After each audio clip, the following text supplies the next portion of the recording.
Yeah, it's coming through. Let's go. Silver knows what this music is. Silver, are you up here? You're supposed to be up here. Request to speak, bud.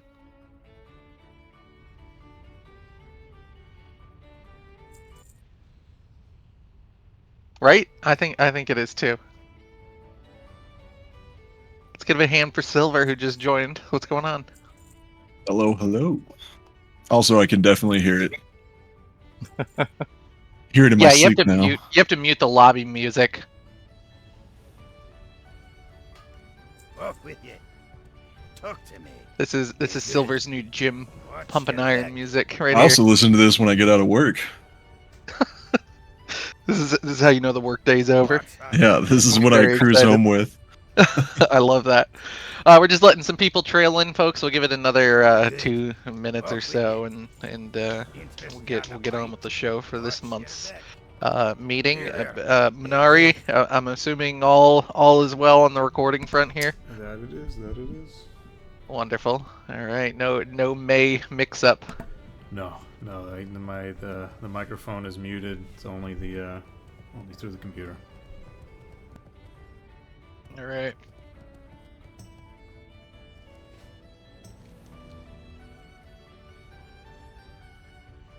Hey, Waka, are you up on stage? I believe I see you. I am. All right. You're the newest professor in the lot. It's your turn to tell the joke.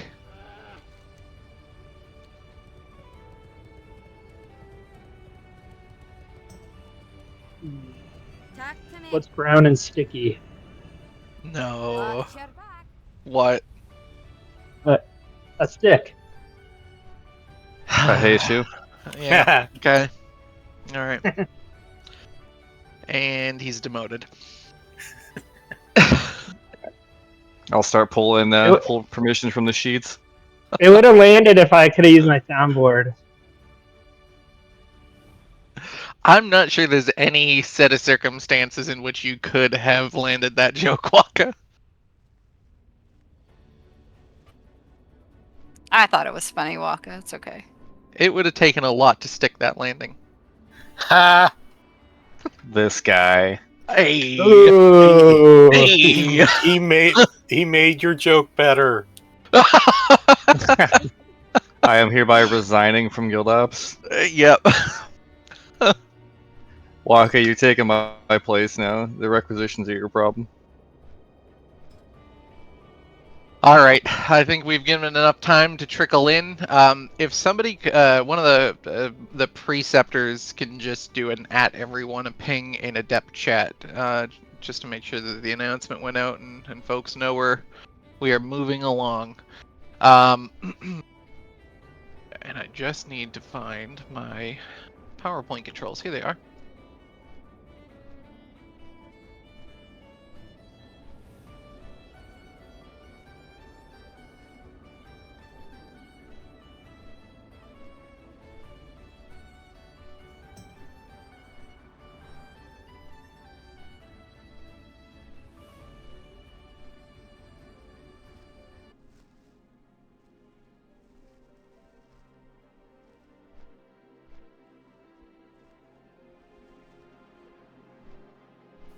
I think you may have skipped Yeah, several. I'm not sure why it skipped so many slides. All right, we're working on it. Hold on one sec, folks.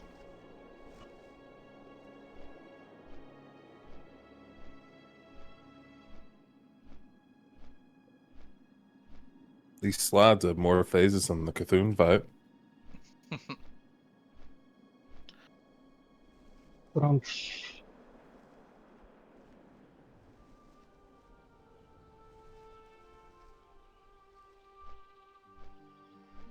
Alright, now we should be almost good to go. Sorry. My screen is not cooperating with me. Here we go. Now we're good. Alright. Moving on. So, this is the August meeting, so welcome back, everybody. It has been, feels like quite a while since our last meeting, so we do have a fair amount of stuff that we want to go over. A lot of month in review to discuss a couple things on the rating front. Obviously, as per usual, we will do our Q&A at the very end. So for those who are new, um, feel free to stick around until the end, even if you're not rating currently. You can ask some questions if you have questions about the guild generally or anything like that. For those who are in our rating core, obviously the rating specific topic at the second half will be pertinent to you, and then we will continue on into the Q&A for all. Just as always, we do some leadership updates. No adjustments on the preceptor front this month. Same as last month. Minari's the head of the strategic planning department. McMumbo's the head of player development, and Kashet is in charge of guild operations. As long as he was kidding about resigning 5 minutes ago, in which case we might have trouble. Here is the org chart for everybody. This is now in the links, apps, and resources. I know the one that was on there was a little out of date. So I actually, preceding the meeting, had updated this to the current sheet. So a couple of changes I want to highlight for everybody in terms of the guild-wide org chart. A couple in strategic planning in particular, and then one in player development. So in strategic planning, we promoted at the end of August Silverthorns to Professor ARL Raid Team 3. So he is the attendance assistant raid leader of Raid Team 3 now. So he's been doing great work over the last few weeks, getting up to speed and chugging along with the team. He and Doradin actually just co-led this past weekend with Bolthar on vacation. So I want to say thank you to you both on behalf of Raid Team 3 for picking up the mantle there so that Bolthar could take a well-deserved break. And then one team to the left of that, this is, by the way, I know that this is very difficult to read probably on the PowerPoint, but it is available in links, apps, and resources, so you'll see it after. You can zoom in.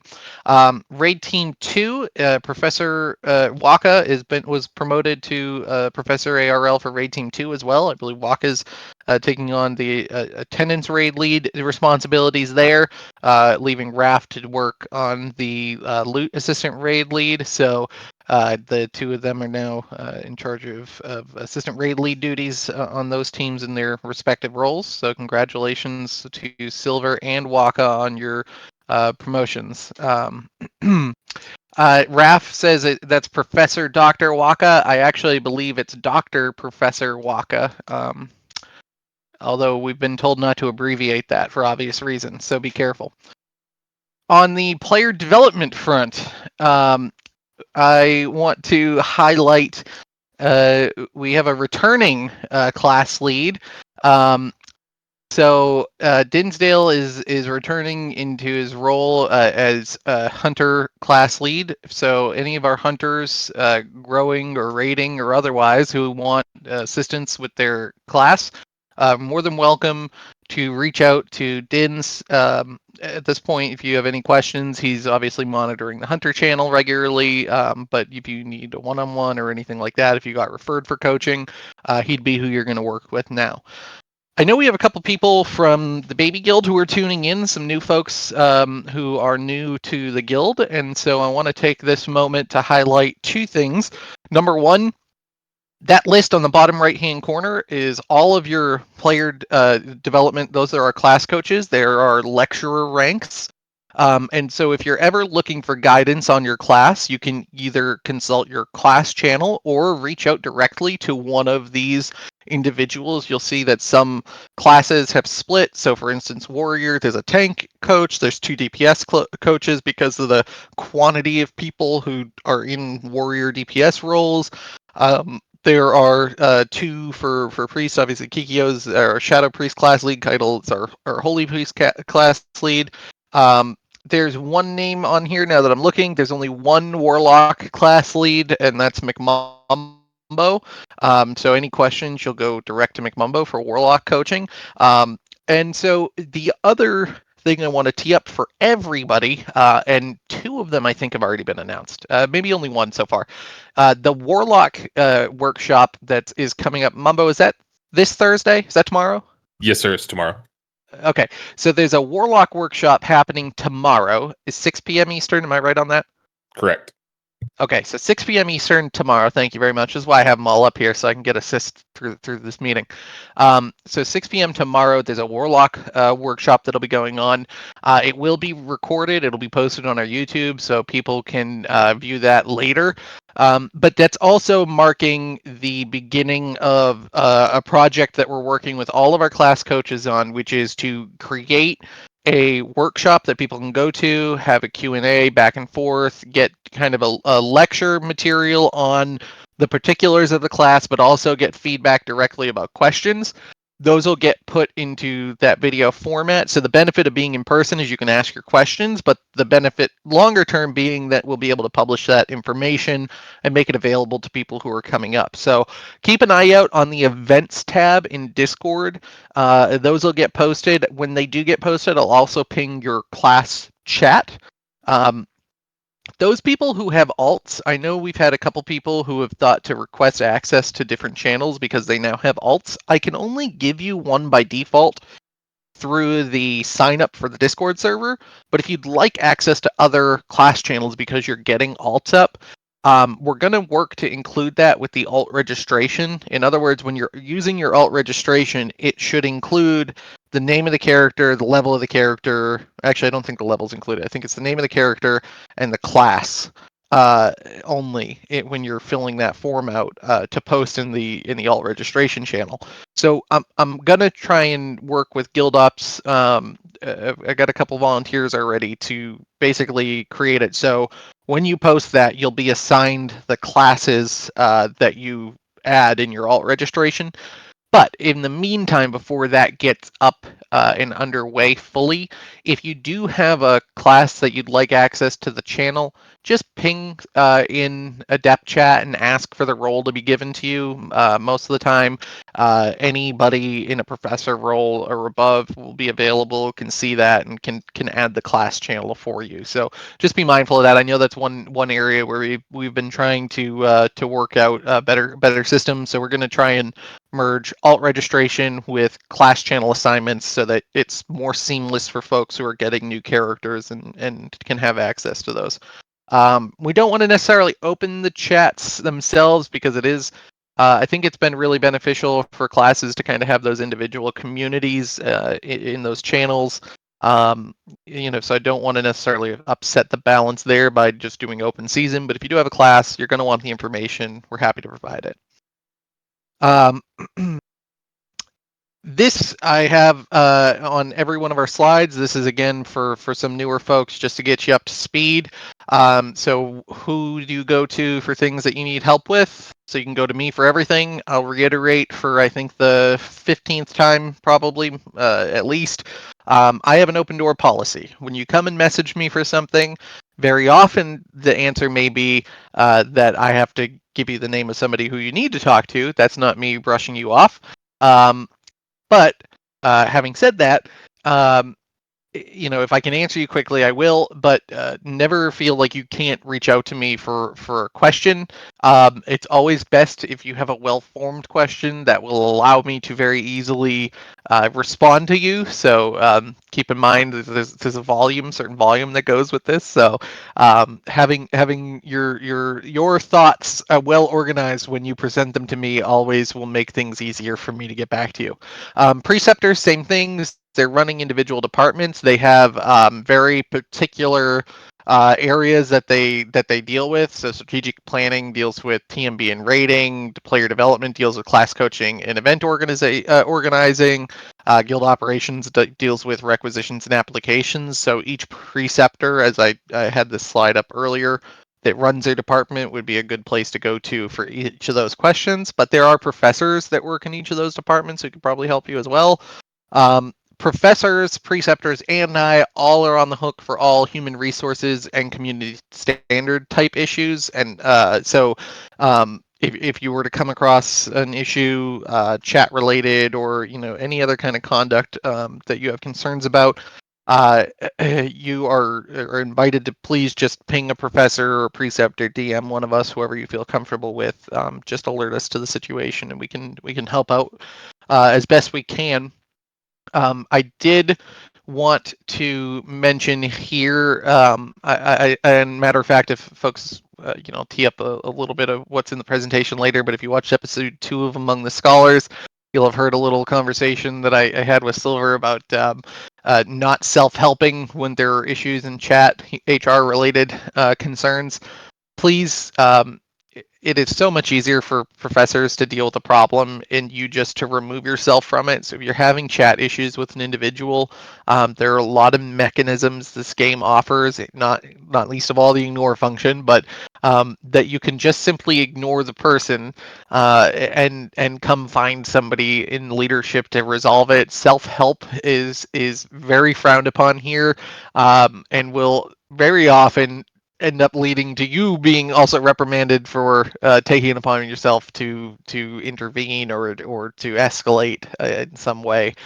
So if something's going on, just reach out, and we're happy to help. So that goes for all areas.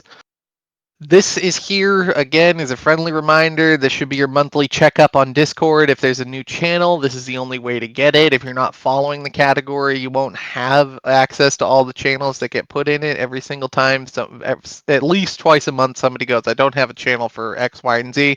So yes, you do. You just don't have it displayed. Here's the thing I will send them. So just keep this in mind. Make sure you're doing that. A couple of kind of navigational things that are going out here. Server guide is the central hub for everything. So rules and ranks. This is when we talk about our community standards a minute ago. You will find our community standards in the rules and ranks page.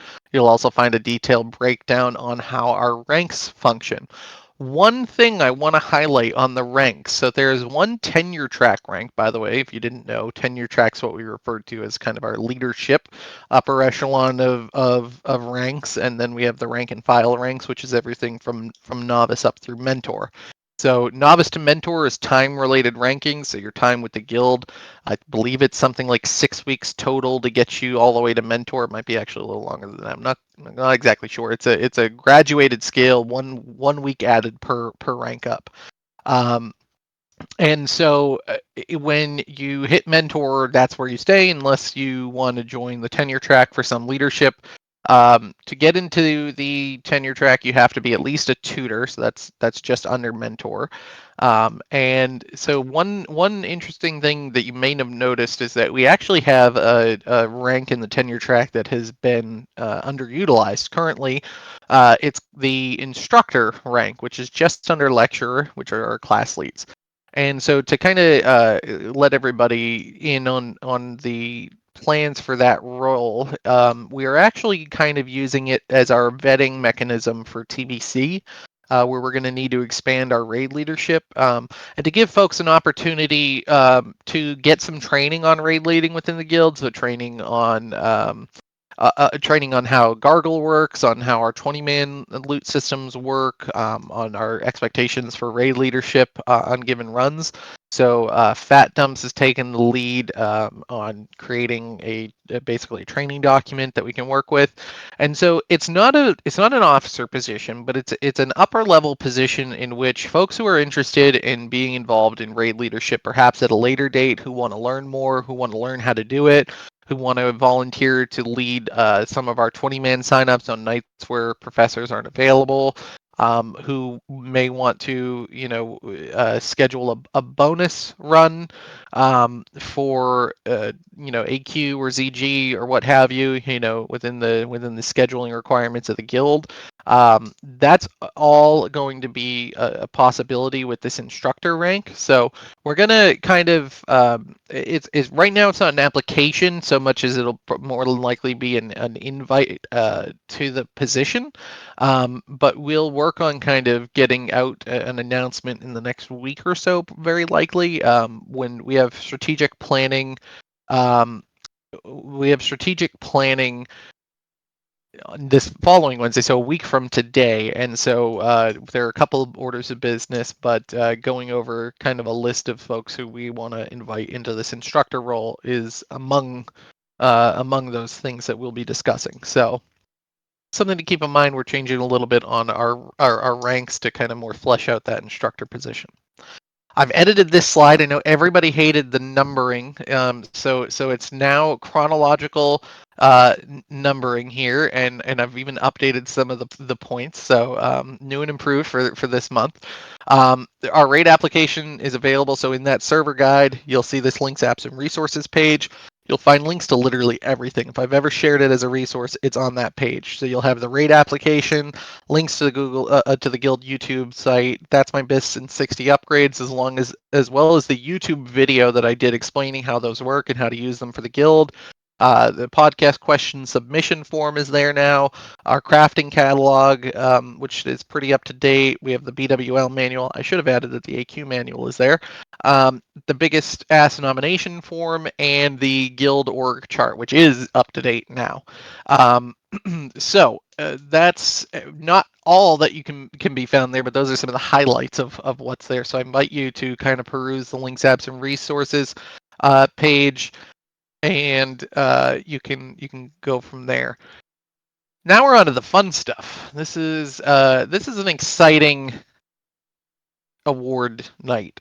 So this is our 7th biggest asset award that we've given out, and unlike all previous recipients of this award, this individual is actually on our rating bench, and I want to just take a moment to kind of highlight in my mind why I think that this is a particularly special recipient, and it's because I think many of us can think of ways to be helpful when we're helping a raid team, when we're focused on kind of our communities that we're involved in, and the fact that we're helping other people is very often seen as helping ourselves, because these are our units that are supporting ourselves in these raids. But to have somebody on the bench take this award, and to take it because I know, and the preceptors and I, when we all voted on this unanimously, knew that this person takes a lot of pride in helping people from all of our raid teams and our bench and our lower level folks. Does so without fuss, does so with a smile, is always in good humor. It means a lot, because I think it more so than any prior recipients, not to put you all down. I think our prior recipients are fantastic, but it's very special to have somebody who's not tied to a team, but to do this because their appreciation and love of the guild itself is so apparent. So I'm incredibly appreciative of that. And so without any further ado, we want to congratulate Rin River on her selection as this month's biggest ass recipient. So I want to say big congratulations to Rin. I'll give you a moment of silence to bask in your chat messages as they pop off.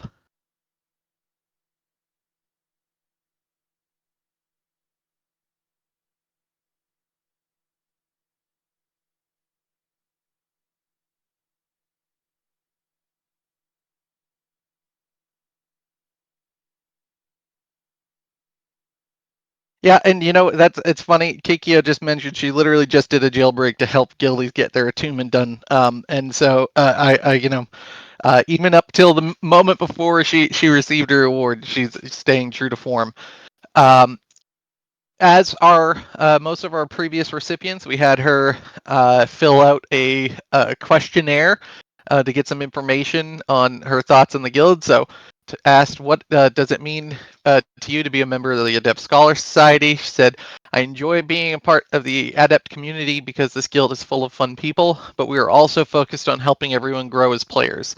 I like being a part of everyone's success and cheering them on, and obviously Big Faith is the most amazing guild leader around. Also, a shout out to the morning coffee crew. I swear I didn't put her up to that. That was copy and pasted verbatim what she sent to me. So absolutely nothing untoward happened. I didn't just copy and paste a little bit of self glazing there. I asked her what her favorite memory in the guild was, and I this one was similarly one of my favorites. She said their favorite guild memory was the Naked Gnome race. I was still an aspiring, and I laughed so hard the entire time. I loved hearing everyone in Discord and seeing us all stack up to start. It took me a long time to finish. I was definitely one of the last. I have to say the Naked Gnome race is probably one of my highlights for those who weren't there. It's available on YouTube for your viewership even today, and it was a blast. I don't blame Rin for finishing late. Those stealth tigers in the Badlands, I think, killed off 95% of the runners in that on their way in, and both are. I remember distinctly having a very unhappy run through the Badlands. Right, Boltar? I can't believe anyone would consider that a fondest memory of the guild, to be honest. Yeah, that's Different fair. strokes, huh? Yeah, I know. You were having a rough night that night, I know. Naked Gnome Race 2 is definitely on the horizon. I'm sure player development's taking keen notes from this right now, right, Mumbo? Correct. There we go. So we want to congratulate Rin on her award for this month. We want to thank Moon, who was our last month's award recipient. Silver and I had a chance to interview Moon for a little bit on his thoughts on the guild and winning the award, and that's on episode 2 of Among the Scholars for those who are interested. And then just want to highlight our prior recipients and thank you again. All of our recipients are still active with our guild, are still major contributors to the things that we're doing on a daily basis. So thank you to all. That's Hercule, Samius, Pagani, Z-Talk, Hits, Munishin. So thank you to all who have come before on our wall of ass. I appreciate all of the support that you guys give to those around you in the community. Continuing our upstrokes here, we've got the month in review. So just want to kind of talk about some of the things that have gone on, kind of go over some of the stuff that might have popped up in the announcements channel, might have missed it. Nothing that we'll dwell on too long as we go through here. We have the policy update for the baby guilds. So this was effective as of last week, but Adorable and Aspiring have both increased their level cap to 54. Adept Scholars Society has increased its minimum level to 55, so we're now allowing levels 55 through 60 to join the guild. So please be mindful, if you're a scholar or above in the Adept Scholars Society, you actually have invitation privileges to the guild. But please be mindful that you should only ever invite somebody who is level 55 or above. So never send an invite to anybody lower. If somebody lower is looking for an invite, you can direct them to one of the baby guilds. Adorable and Aspiring are both for levels 1 through 54. So doesn't matter which or either. They can go to one or the other or split their characters however they deem fit. They can go into those until they hit 55, and then upon reaching 55 we'll be able to transfer. There is a Horde Guild, Angry Scholar Society, that is 1 through 60 currently.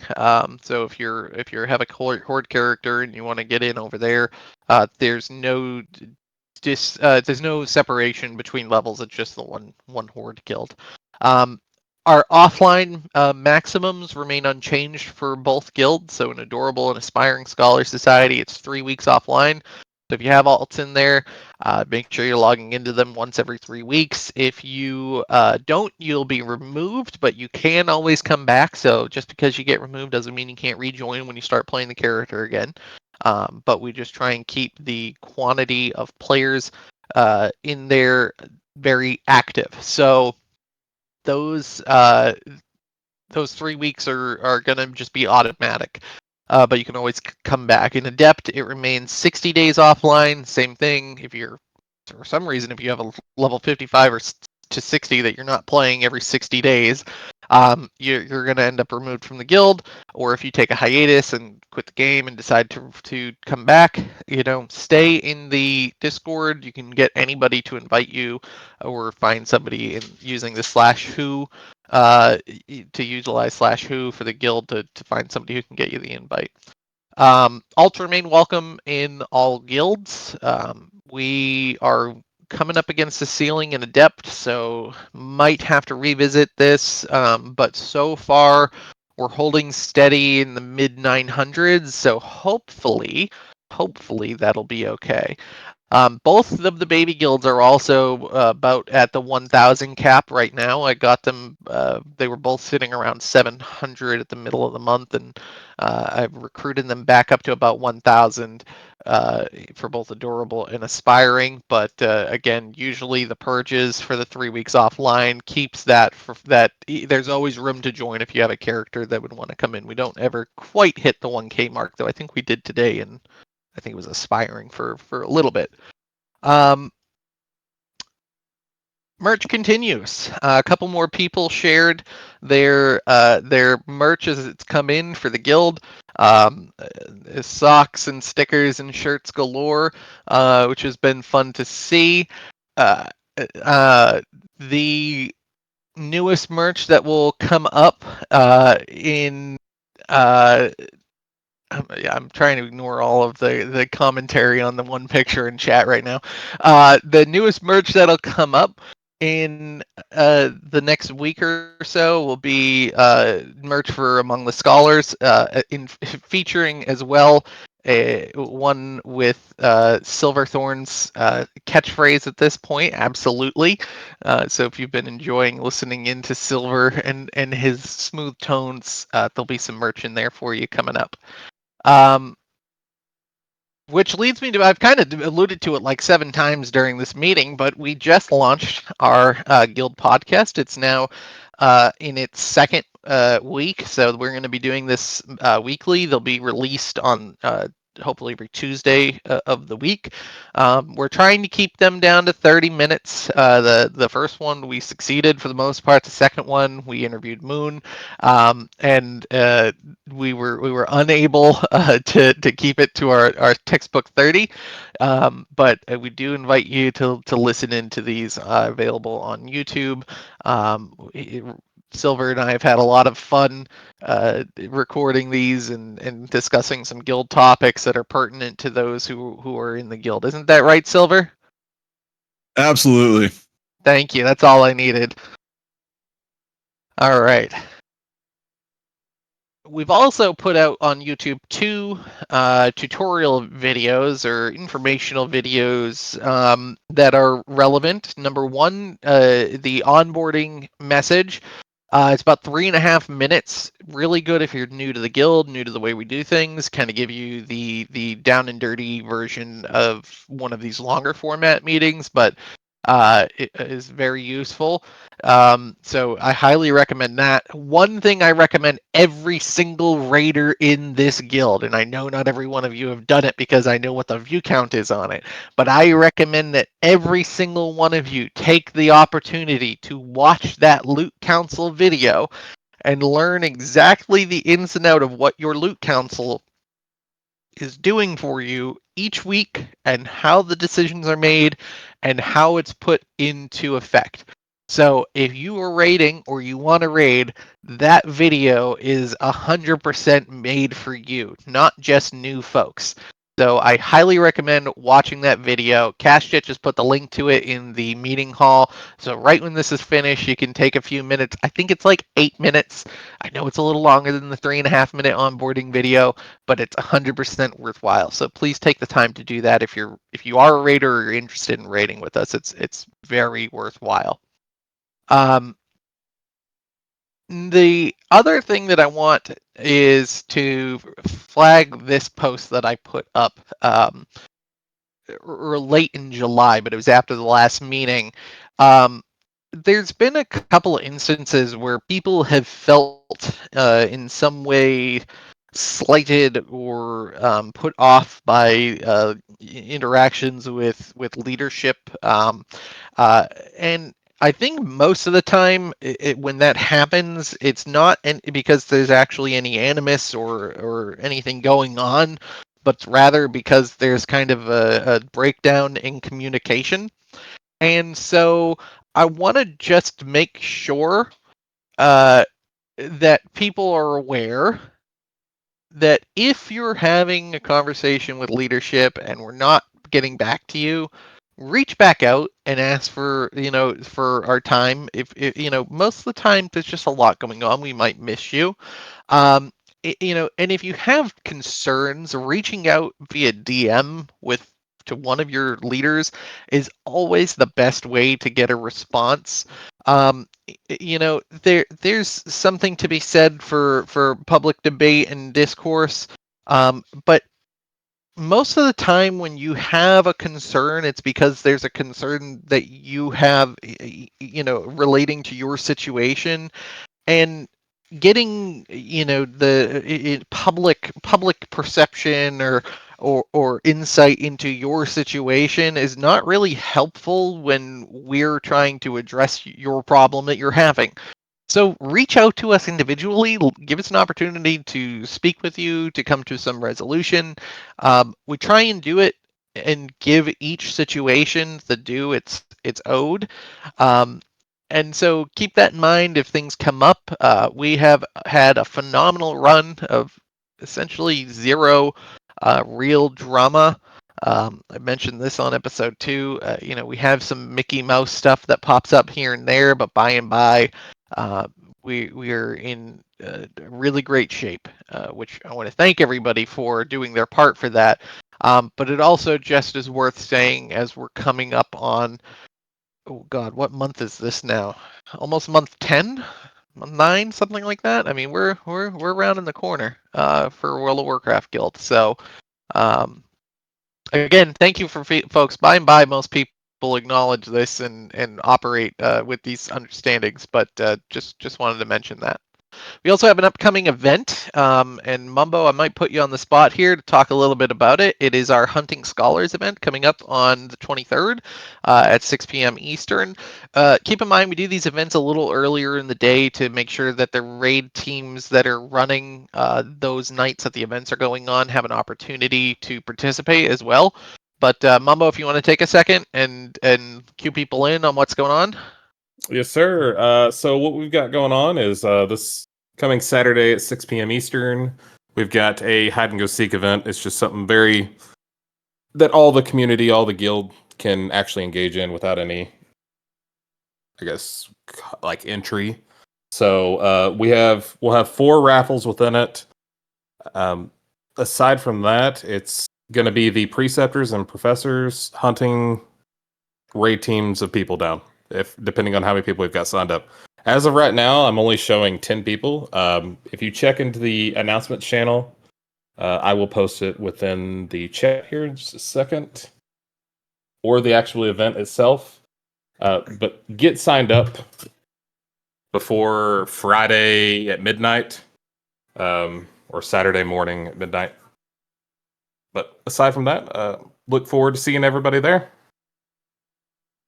Awesome. Yeah, I think it'll be fun. So yeah, make sure you get signed up for that event, so you can participate. Anybody's available to participate, from Adorable, from Aspiring, from Adept. So feel free. This is a great opportunity to kind of get involved with the community a bit, if you're not already, and if you are, great opportunity to continue staying involved. So hopefully we'll get some more signups, and so that we can make it a fun and successful event. So I want to thank Player Development, Ace, Cherry, and McMumbo, the 3 are resident party planning committee, for all of your work on getting this put together, and the other events that are coming down the pipe. So thank you to the 3 of you. Kind of want to go into our main topic.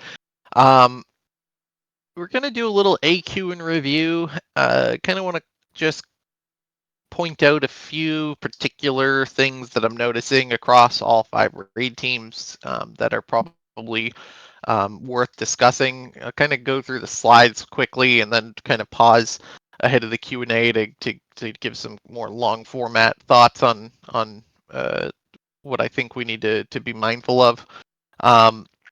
So first off, we've published a very long and in-depth manual for AQ40 and AQ20 that include links to videos, to outside resources, including graphics and maps and all the things you're seeing scrolling now. download this, have it available, keep it up during raid. If you have a second monitor, have it on your second monitor. You can literally follow along. People in raid team 1 will tell you as we're going through the raid. I will remind folks to open your hymnal to page, whatever, as we're raiding here. One thing that I will note as well is that there are going to be editions of this coming out. So we're actually going to publish version 2 in the next couple of weeks. One of the things that strategic planning, in particular Minari, Fat Dumps, and Vanilla Ice are doing are working to kind of go over best practices, what's worked, what hasn't through our 5 raid teams, and create an update to the manual that will essentially meld all of the learned experience that we've had in these first 5 weeks of AQ and put them into the manual so that, I know, for instance, like a really good part here is Cthulhu.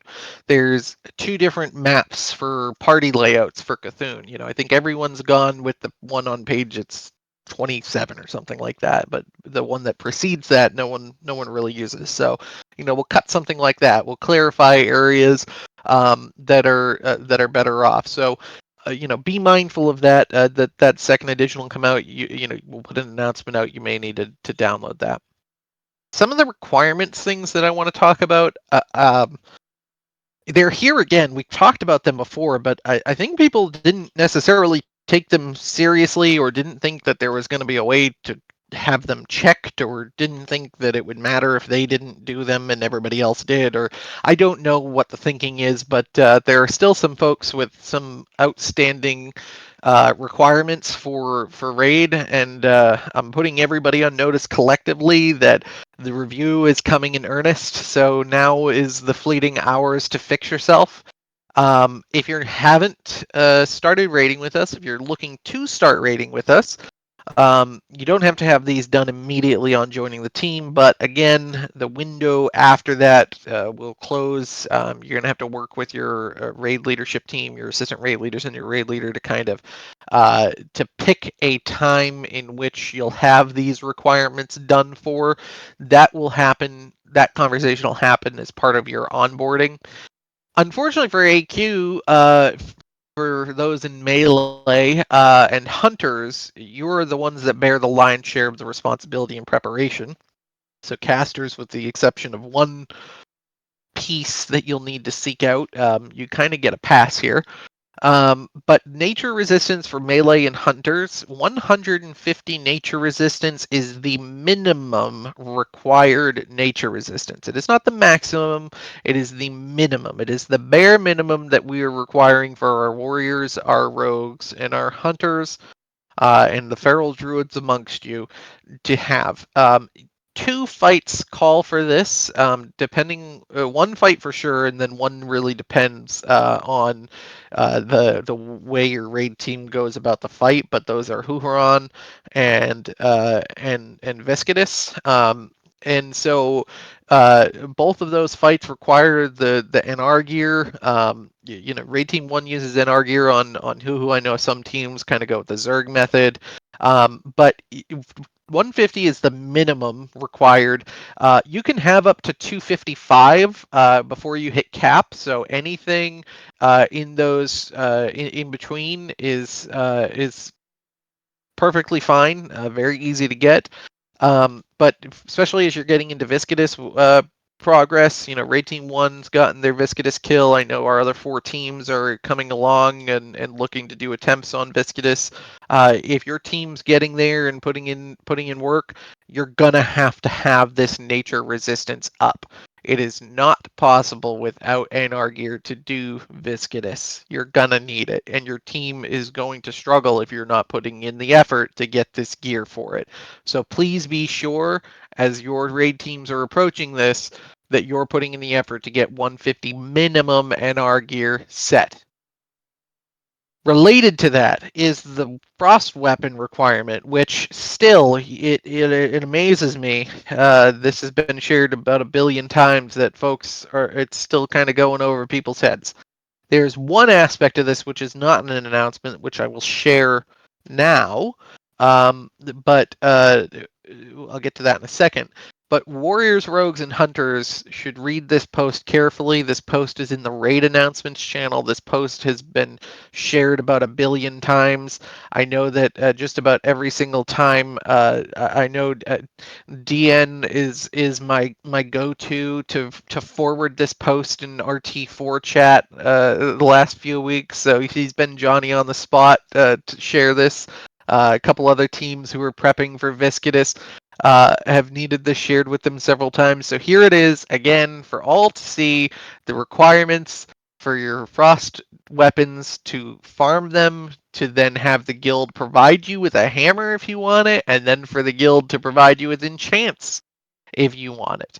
So please take a minute, familiarize yourself with this procedure. You have to farm 1 dagger by yourself if you're capable of using a mace, which means warriors and rogues, you get 1 dagger, I'll hand you a mace, and the guild will enchant both. What do you need to do to get that?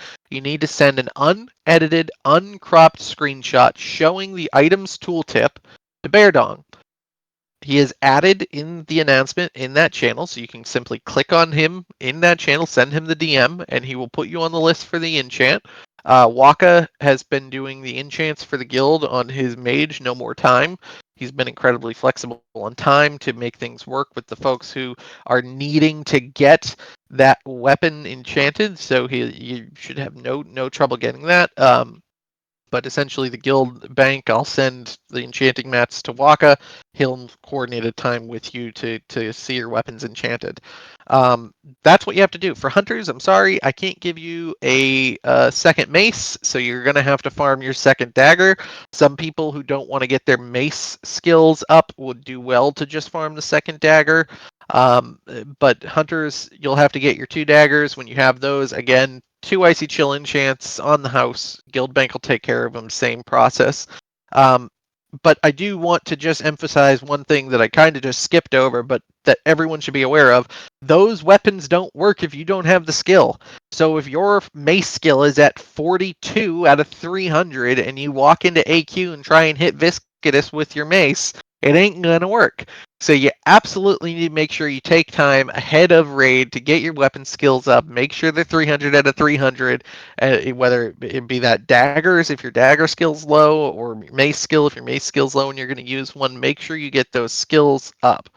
The other thing that we haven't mentioned is the casters. So this is warlocks, shadow priests.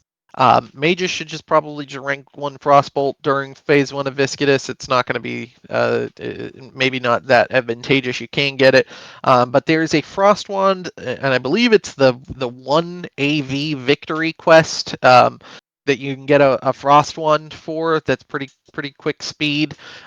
There's also another world quest, and the zone escapes me, but I'm hoping somebody can be helpful with a link in chat. Desolus, it looks like Selak has just mentioned. So there's another quest. Hopefully we can just post in Adept chat maybe later the actual Wowhead link to the quest. But there's a world quest that'll let you get a frost. Selak says it's actually posted in DPS chat. So take a look for our caster friends. So you can either do the 1 AV victory quest, very easy to do to get the frost weapon, and if not, you can do that Desolus quest to get a frost wand as well. And again, that's just to help speed through phase 1 of Viscidus, where you're going to have as many people as possible hitting it with frost weapons, and including those wands or frostbolts from mages, whatever, to freeze Viscidus and end the painful raid-wide damage and go into the AoE sapper phase. Yes, I do believe rank 1 frostbolt's still best for mages, even over wands. The last thing, and this, again, just a quick highlight, I'm not going to spend much time on this in particular. We are requiring now the ZG buff as well as the Oni buff. Dark Moon Fair buff is required when the fair is there. This includes, and I want to clarify this includes receiving it for the week ahead. So the Dark Moon Fair will be there, and you can get the buff again. I believe there might be some difficulty with RT3, which raids Sunday. So just I understand this may not be generally applicable, but you should be getting it and booting it for the week ahead if you're raiding. And as long as the fair is there and you can boon it for the week ahead, you should be getting it for that second week as well. So that's required. We also still strongly recommend DMT buffs. Again, you can usually get these for 10 gold, which includes a summon to Dire Maul, so you don't even have to run. And it also includes the 5 gold for the buffs themselves. I've never spent more than 10 gold for both of those combined, and I've really never had difficulty getting them. So just be mindful that you have that ability to get those. Those are really big, high impact world buffs for tanks and for DPS healers. You get spell crit and some extra stamina out of the deal. I wouldn't knock it. I always get mine. Obviously, the other 1 hour buffs that are available: Songflower, Rend. Songflower is easy to get. It's a little out of the way, but also a really easy one to get. It is a 1 hour buff, so if you're putting these on a list from top to bottom in terms of what I would recommend, shooting for, this is probably ranked in order, roughly. But our melee DPS friends, Rend is obviously huge. If you're trying to get in on the Rend game or learn more about it, our warrior chat or our DPS chat are probably really good places for you, or your rogue chat to learn a little bit more about Rend buff. But it is a time investment, so I recognize that takes a special level of dedication, which we are always appreciative to see. But again, why it is not required. And I mentioned in the previous post, and I'll say again, by and by, everybody on our teams goes above and beyond in order to put in work to get their world buffs, and don't just show up with Oni and ZG and DMF when it's available. Show up with world buffs straight down the list, and consumables far and away above what we require. And when that happens, the raid teams absolutely excel. This is a floor. This is a minimum requirements that we're putting out. But the people who go above and beyond the minimum, even just slightly above the minimum, go miles to keeping our teams competitive, to keeping clear times down, to keep us on solid progression timelines that we're seeing even now with AQ40. And so we're highly appreciative of that fact. And so I'm going to pause here because that kind of segues out into one of the bigger things that I want to highlight, which is, we're on week 5 of AQ, and I really need this to be an opportunity for everybody now as things are settling down in progression by and by, and, we're looking for the most part to clear up, maybe just Fiscus. Or tighten up fights in the raid team, and move to go back to AQ 40 on one night and have the trifecta return in its glory on night 2. And so what I really need people to be mindful of is that this is a really good time for some self-reflection, to take kind of stock of where you are as a player, to reach out to the people who you need help from to improve. We have mandatory coaching, but it is so much more effective, it's so much more helpful to your team to not wait till it gets to the point where your raid leaders can't turn the other way any longer and have to send you to your coach. Your coaches are all there, ready, willing, and able to lend a hand and teach you, very niche lessons or answer very specific questions. I had somebody on Raid Team 1 who went to coaching and needed some clarification on positioning with these new AQ fights, and their parses have doubled just because of that. Those small changes. So please don't wait for us to come and find you. We will. It may take a little bit of time, but we will.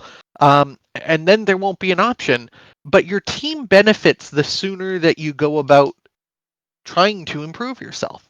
So, reach out to your class coach, try and get some help, review your logs. If you want help reviewing logs, ask. We did a workshop on, improvement for logs. I think both are had put that on, had Gal help them with that if my memory serves. We can do some more programming on logs if people might find it beneficial, but I can't tell you how important it is not to wait until we're at your door knocking and saying, "Hey, you're not pulling your weight here."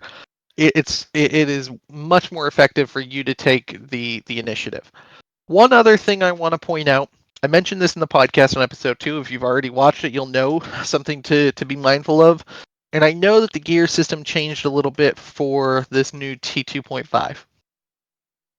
But loot councils have by and by noticed that there are people passing on tokens that are tied to their best in slot items. So, it is probably worthwhile to review your wish lists and review your BIS items and check where those items are coming from, and perhaps Google the items and Google the tokens that are available in AQ yes, an Atlas loot, by the way, will show you what each token gives you as well. So that's 10 out of 10. Brennica, thank you for mentioning.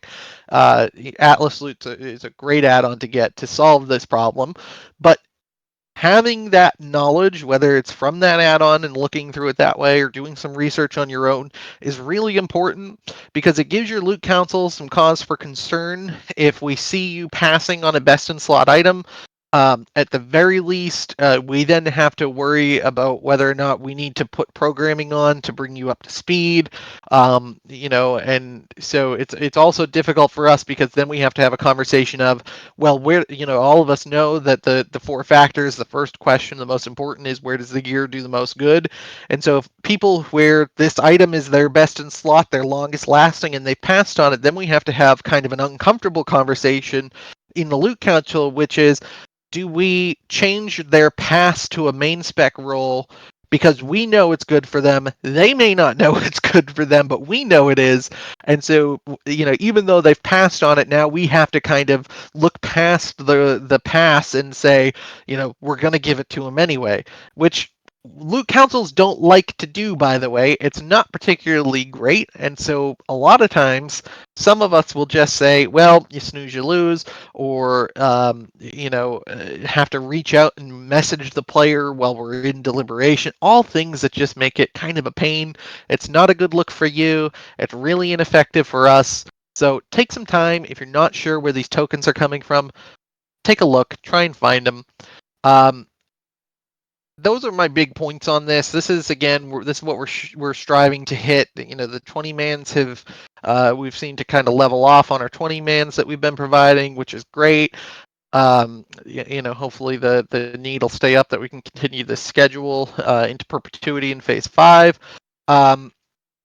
The raid team schedule again will likely go some variation of AQ40 night 1, night 2 only BWL and MC. Again, the raid leaders have discretion to alter that, whether they flip what night 1 and night 2, whether they do various parts AQ40, save for instance Viscidus for a second night, or however they are going to work that in your team. But the goal is within a couple of short weeks here, all 5 teams should be returning to some variation of the schedule you see on the left-hand side here. And I'm flagging one thing. It's come up a couple times. I want to let people know where we are with it. Strategic planning is meeting next Wednesday. I mentioned that before. One of the other things on our agenda is going to be idle runs and seeing how and when we might be able to kind of add these into to some of the raid team's activities, whether that's an optional run ahead of the raid, whether that's some time set out in the 6-hour progression window.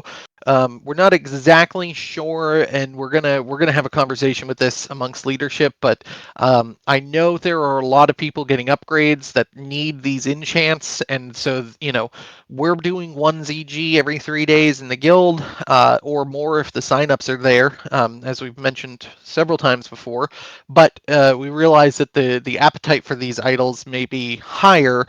So be mindful that this is something that you're very likely to hear an announcement for us from us sometime late next week after we have our meeting and can go over some of this. So something to be mindful of.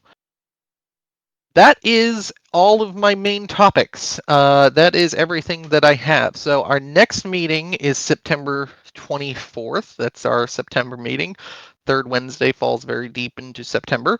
But we're going to have raids kick off about 13 minutes. So I will give you 10 of my minutes.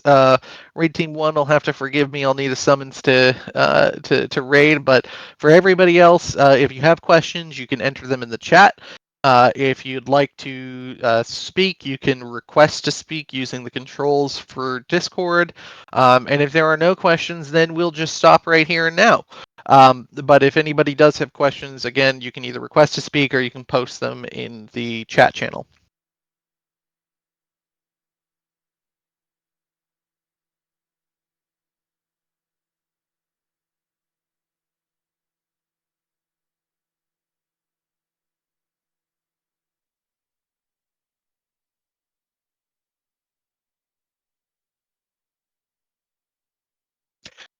Lev, so Lev asks, is there any way that we can get early raid times for 20 mans? And so I've actually addressed this a couple of times. I'll go recap generally what my response has been. The guild keeps our raid times uniform, and we do that because we cater to people from Eastern Standard to Pacific Standard times. I know that there are people who are outside of those time zones that it might affect in even more of an exaggerated way. But for those who you come into the guild that does 9 p.m. raids and you know what to expect, you know what you get. And so we've been very open with that. And so all of the guild sponsored ones that are put on are going to be at 9 because you might benefit from an earlier one on the East Coast. But your excitement at that time is earlier is the frustration of someone on the West Coast who doesn't get out of work yet. And so we're going to keep all of our raid times static.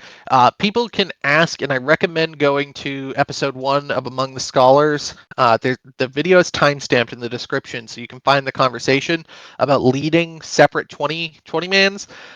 So feel free to view that and find out how you could run a group of your own utilizing folks from the guild. So guild, not necessarily guild run, but guild approved, sanctioned run. So again, that's in episode 1 of Among the Scholars. There's a timestamp in the description of the video, so you can run that. As far as ScholarCon, yes, it's not AskCon or Ask Festus Fellatio mentioned here. AskCon was taken by another industry, so we cannot use that moniker for the event. ScholarCon though is in play, and we are looking to do that November 15th. There is an announcement about details on the when it's happening in the Northeast. It'll be in Massachusetts. No, it will not be anywhere south of that. So we are going to be, I know a lot of people are excited to get some traveling in. So November 15th up in Mass. We will put out details in the next couple of weeks. We're working on kind of finalizing. I put out a message to try and gauge some interest. I'm probably going to have to put another one out because that post got buried and do some a little bit more fact finding on how many people are actually interested in it. We're looking to do kind of a long format Saturday kind of business convention style with some World of Warcraft programming and stuff like that. So it should be a lot of fun. I'll try and have a virtual component, so for folks who aren't able to make it up north for this, that you can zoom in some way. And the other thing is, obviously right now, while we're still trying to finalize details, don't make any non-refundable travel plans or anything like that. Wait until there's an announcement post from me with finalized details. That you can rely on then to make plans. I'm hoping to have that out within by the end of August, preferably, if not the very beginning of September, because I know people will want to make plans. But as a save the date, we will be doing that on the 15th. Our plan is to do have the professors that are able to come up, professors and preceptors that are able to come on the Friday to do some leadership summit style work, which may just include drinking. I don't know, but we'll try and do some work, and then the next day will be the grand event for all of us who will be here, and we'll do some panels, and there should be drinking there as well, I'd imagine, and it should be a good time. So wait for some more event details from that. Let me see if I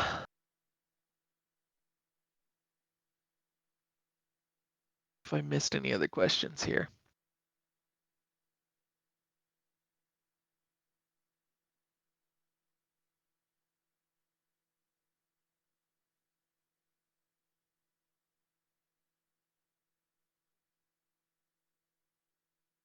And remember, if you want to type your question, you can type it. If you want to request to speak, you can be brought up on the main stage for a second to ask your question.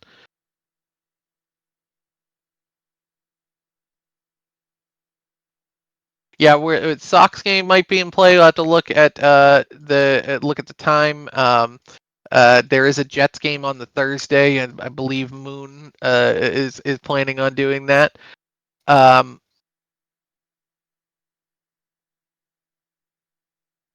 Maggie had asked a question. Let me take a look. Oh, pre-made AVs. Yeah, the PvP channel, we can kick that around a little bit. I would really utilize the group finder channel. I think that would kind of serve the same purpose. If you're looking to put a pre-made AV together, if you're looking to do something like that on a given day and want a raid sign up style for it, we can create one of those and put it in group finder. But I would probably just utilize that for pre-mades right now. But we can kick the can on a PvP channel around and see what sticks, whether or not we add that. I'm always mindful of how very large our Discord server is, especially those in leadership. And scrolling top to bottom is like a 3-minute endeavor. So we will definitely. I can't promise anything on that right now, but I can direct you to the group finder channel to kind of serve that same purpose. All right, couple minutes left.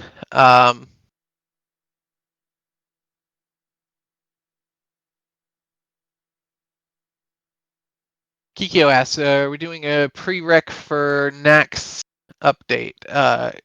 So that's again, I hate to put everything onto one meeting down the line, but strategic planning's meeting next week, and again, Nax prep is one of those things that we're talking about. The biggest thing that people need to be mindful of right now in terms of preparing for Nax, and I know it feels like we just got AQ, but we are on expedited timelines for this release, folks. So please be mindful of that. So with the AQ kind of under our belt, and as we're getting kind of finished up with the last bit of progression here, please be mindful that your Argent Dawn rep needs to be worked on. I know people have been doing a lot of strat runs, scholar runs for it. Make sure you get your trinket. Make sure you get those badges and get that up. It is very expensive, very expensive. If you look at the Attune add-on for Nax, it'll show you the various levels depending on what your reputation is and what the requirements material-wise are for it. And you'll want to get that rep up as quickly and as high as you can in the meantime. So please be mindful of that. That's everyone's number one mission right now. Okay, in terms of getting prepped for next. Before you hear anything else from us, the number one mission you all have is working on your Argent Dawn rep. So please get a head start on that. Start working on that as soon as possible. Use that group finder channel. Put together runs for Strat and Scolo. Help others, even if you're there. Get your alts up and work to keep those runs going. But we're at 8:57. I don't see too many other questions that have popped up. Didn't have any requests to speak, so I'm going to end the meeting here. I want to thank everybody again for an excellent month. It is still a very exciting endeavor to be involved in, leading this guild, to be working with and for all of you, and I know all of my leadership feels the same way.